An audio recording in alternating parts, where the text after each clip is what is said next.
On this day, 230 years ago, September the 17th, 1787 in Philadelphia, the delegates to the Constitutional Convention signed the document that embarked America on a grand experiment and established a republic valuing limited government and individual freedom.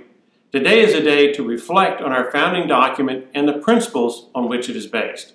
Our founding fathers believed that government should answer to the people, not the people to the government, because the rights of man come from God, not other men. The brilliance of America's founding fathers is evidenced by one fact.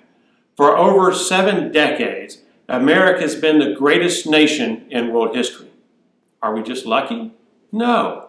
America's founding principles have made us who we are. Those founding principles are, first, we are a republic.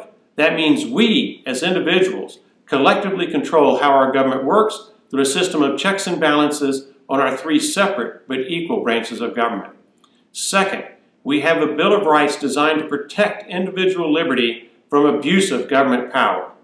Third, we enjoy a free enterprise economy that, over time, has made us the world's greatest economic superpower. Fourth, we are a moral nation guided by moral values.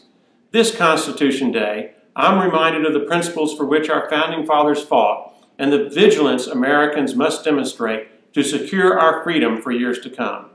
We must meet our responsibilities as citizens by taking time to study and understand the importance of the Constitution in order to preserve its ideals for generations of Americans to come. In that spirit, I wish you a happy Constitution Day.